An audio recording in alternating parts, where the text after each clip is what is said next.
Segunda parte do nosso assunto, Éden, figura das igrejas. O lugar escolhido por Deus para plantar este jardim foi chamado de Éden, uma palavra hebraica que significa agradável ou prazer. Deus criou um jardim perfeito, onde ele, juntamente com o homem que criara, poderia passar momentos agradáveis. O profeta Isaías indica que naquele jardim havia regozijo, alegria, ações de graça e som de música. Isaías 51:3. Da mesma forma, o Senhor deseja que o seu povo possa experimentar hoje o prazer maravilhoso da sua presença na igreja local. É verdade que cada um deve ter comunhão individualmente com o seu Salvador, mas é um fato bíblico que, nesta dispensação da graça, Deus fortalece e anima os seus filhos através da comunhão da igreja local. Ele quer que na igreja haja um só sentimento, um só amor, Filipenses 2:2, onde os membros mais fracos possam ser ajudados pelos mais espirituais, Gálatas 6:1, todos lutando juntos pela fé do Evangelho, Filipenses 1:7. Ele quer que a comunhão sincera e verdadeira do seu povo, uns com os outros e com ele, possa animar e consolar cada um, trazendo verdadeiro prazer espiritual. Aqui na terra, poucas coisas se comparam a essa comunhão divina e realmente sublime a alegria que um verdadeiro servo de Deus sente em lembrar do seu Senhor junto com um grupo dos seus irmãos. Por menor ou mais humilde que este grupo seja, como disse o Espírito através de Davi: como é bom e agradável que os irmãos vivam em união. Salmo 133:1. Pior ainda, será que a comunhão da nossa igreja local é tão verdadeira e espiritual que os novos convertidos, os irmãos mais fracos, sentem prazer nesta comunhão? Será que estamos obedecendo a exortação do Espírito Santo? Restabelecei as mãos decaídas e os joelhos trôpegos, fazei caminhos retos para os vossos pés, para que não se extravie o que é manco, antes seja curado? Hebreus 12:13. Estamos animando ou ajudando a desanimar? E a pergunta mais solene: será que o Senhor Deus dos céus, Deus grande e temível, como diz Neemias 1:5, considera a minha igreja local como um lugar de alegria? Será que a igreja onde você se reúne é um lugar onde ele pode gozar de comunhão verdadeira com o seu povo, como ele fazia no começo lá no jardim do Éden? Que Deus nos ajude a apreciarmos a alegria que deve ser característica de cada igreja de Deus e trabalharmos para consolidar essa alegria, nunca para diminuí-la. Acessibilidade. O jardim de Deus foi plantado no Éden, mas o Espírito nos dá mais detalhes. Foi, abre aspas, da banda do Oriente, fecha aspas, literalmente olhando para o Oriente. Por que mencionar este fato aparentemente irrelevante? A palavra preciosa e perfeita de Deus não omite qualquer coisa necessária e nem tampouco menciona qualquer coisa desnecessária. O que podemos aprender então desta expressão da banda do Oriente?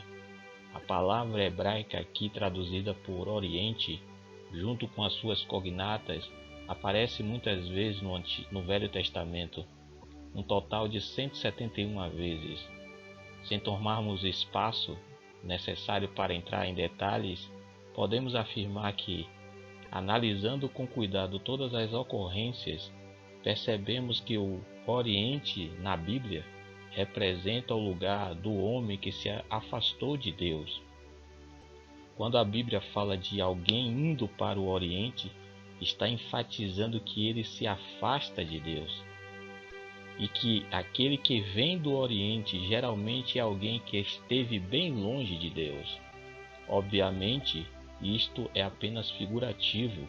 Ir para o Oriente hoje não é sinônimo de afastamento de Deus, e nem os habitantes do Ocidente são, de qualquer forma, superiores aos do Oriente, mas o Espírito nos ensina também através de figuras, e a figura apresentada pelo Oriente na Bíblia é a de um lugar longe de Deus. A expressão, abre aspas, vento oriental, fecha aspas, ocorre 19 vezes no Velho Testamento, sendo que em 16 destas ela é sinônimo absolutamente claro de destruição ou pecado. Veja, por exemplo, Gênesis 41:6, Isaías 27:8, Jeremias 18:17, Ezequiel 27:26. Veja também as pessoas que foram para o Oriente: Adão e Eva depois da queda, Gênesis 3:24, Caim, Gênesis 4:16, Ló, Gênesis 13:11, os outros filhos de Abraão, Gênesis 25:6, etc. Em Ezequiel 8:16 lemos de, abre aspas, cerca de 25 homens de costas para o templo do Senhor e com seus rostos para o Oriente. Adoravam o sol virados para o Oriente. Em vista disto, parece ser justificável afirmar que o Oriente na Bíblia indica o lugar do homem longe de Deus. Como podemos entender, então, o motivo que levou o Espírito Santo a destacar que o Jardim do Éden ficava na banda do Oriente do Éden? É o mesmo que temos no tabernáculo e no templo, construído por Salomão, cujas portas olhavam para o Oriente. É uma figura da graça de Deus que tornou a salvação acessível ao ser humano. Quando o pecador perdido em seu pecado quisesse, pela operação do Espírito Santo, buscar a Deus, ele iria virar as costas ao Oriente, e a primeira coisa que ele poderia ver seria a porta da casa de Deus.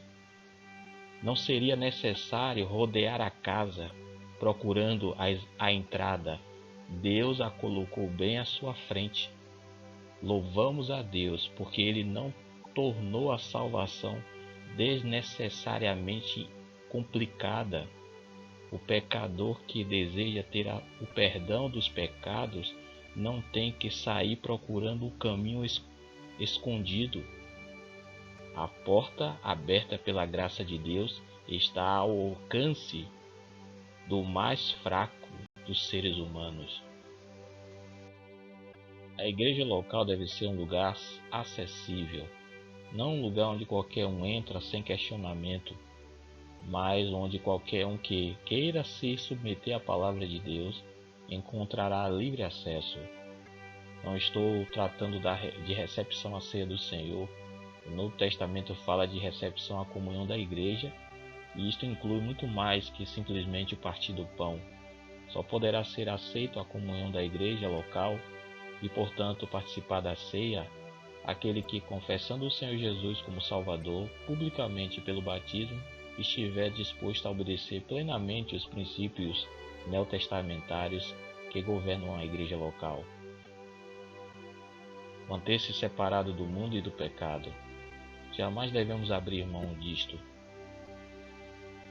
Aquilo que Deus exige para a entrada na sua casa, que hoje é a igreja local, 1 Timóteo 3,15, não pode ser esquecido.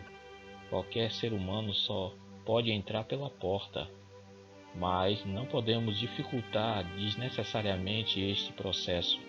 A porta da igreja local tem que estar olhando para o Oriente, para os pecadores e indoutos, adotar táticas humanas, diluir a mensagem e animar mais as reuniões são sugestões da carne.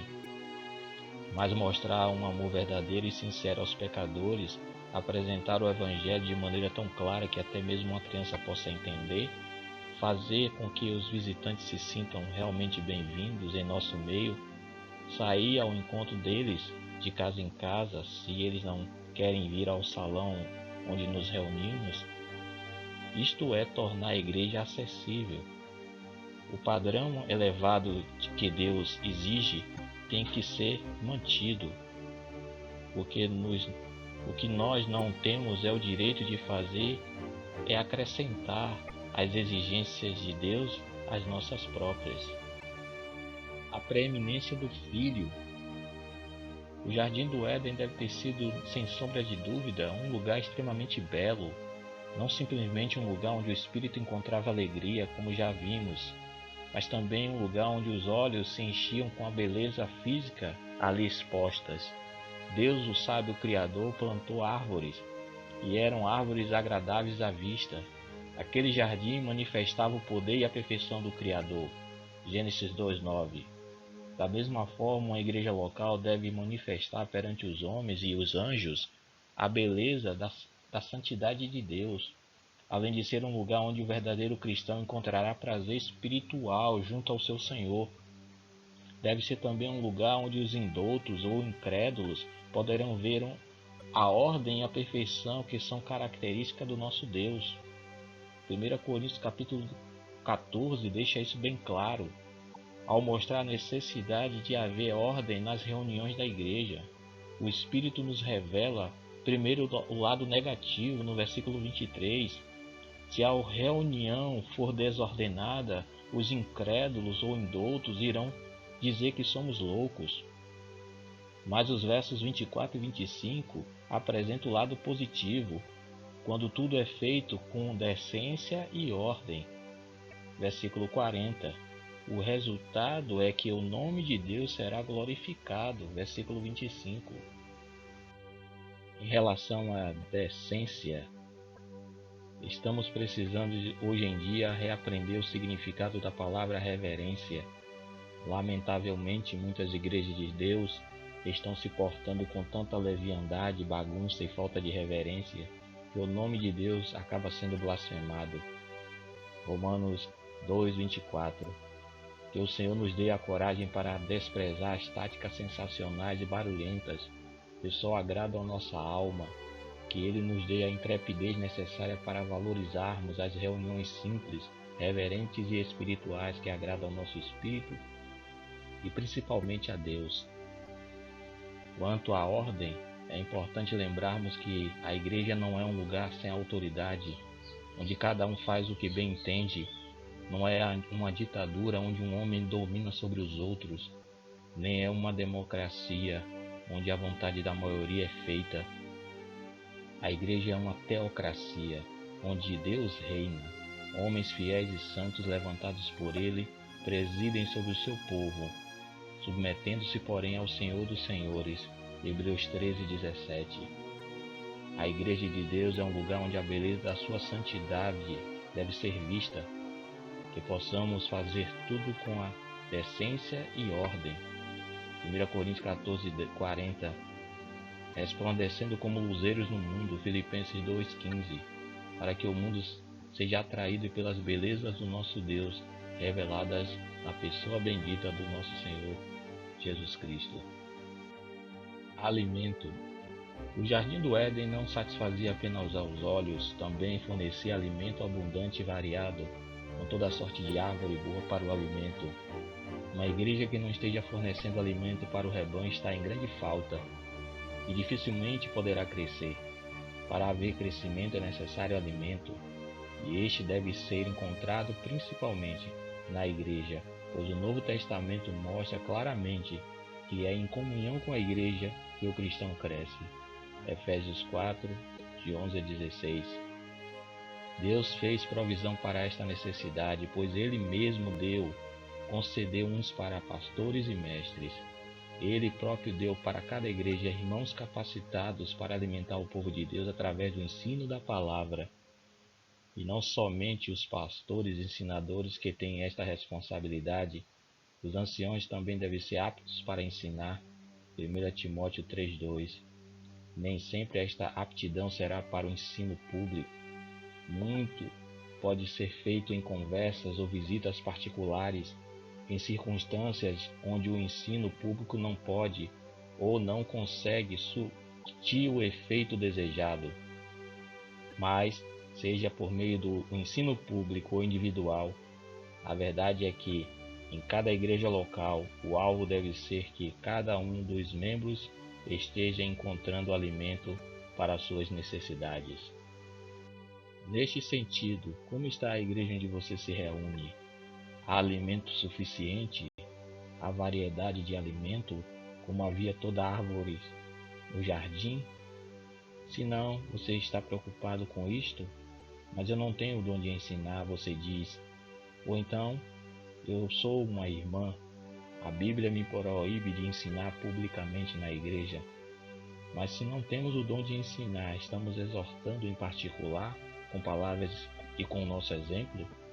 Se não podemos ensinar publicamente, estamos ensinando em particular?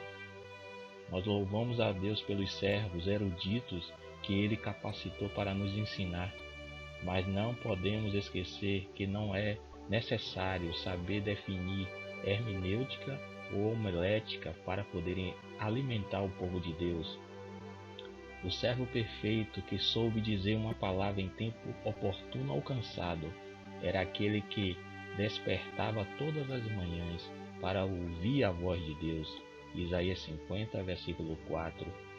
Precisamos dos eruditos, principalmente, porém necessitamos de homens e mulheres que, não se preocupando com o reconhecimento por parte dos homens, procuram estar em comunhão com Deus, ouvindo a sua voz, para poderem nos falar palavras oportunas. Atração. Quando Eva tentou descrever o jardim do Éden, ela disse que a árvore que está no meio do jardim era a árvore do conhecimento do bem e do mal. Gênesis 3:23. Parece que tanto esta quanto a árvore da vida estavam na região central do jardim, e não precisamos discutir qual delas ocupava o centro geográfico. O importante é que, para Eva, a árvore central, a mais importante, era a árvore proibida. Para Deus, porém, a árvore que estava no meio do jardim era a árvore da vida. Gênesis 2:9. Uma figura muito clara daquele que nos dá a vida eterna, o Senhor Jesus Cristo. O centro de toda a verdadeira igreja de Deus será ocupado unicamente pelo Senhor Jesus Cristo. É ao nome dele que nos reunimos, Mateus 18:20, atraídos por ele e submissos a ele. Ele é o cabeça da igreja, que é o seu corpo, e será também de toda a igreja local que lhe pertence. Colossenses 2:19 e Efésios 4:15. Não temos o direito de colocar qualquer outra coisa ou pessoa no centro da igreja. Se não somos atraídos unicamente ao nome de Cristo, se não permanecemos unidos simplesmente por amá-lo, se não nos submetemos incondicionalmente à sua palavra, então renunciamos ao direito de ter a sua presença conosco. Poderemos ser, entre aspas, igreja, mas não seremos uma igreja de Deus. Que possamos recusar toda teoria, invenção, preceito ou tradição que vem dos homens, submetendo-nos somente à autoridade de Cristo. Que saibamos respeitar aqueles homens dedicados que Ele próprio levantou para guiar o seu rebanho. Jamais permitir que um deles ou qualquer outro mortal usurpe o lugar central na igreja local. Este lugar pertence somente a Cristo. Que possamos nos esforçar para ver Cristo entronizado, respeitado, obedecido e exaltado em nosso meio. Que Deus nos abençoe.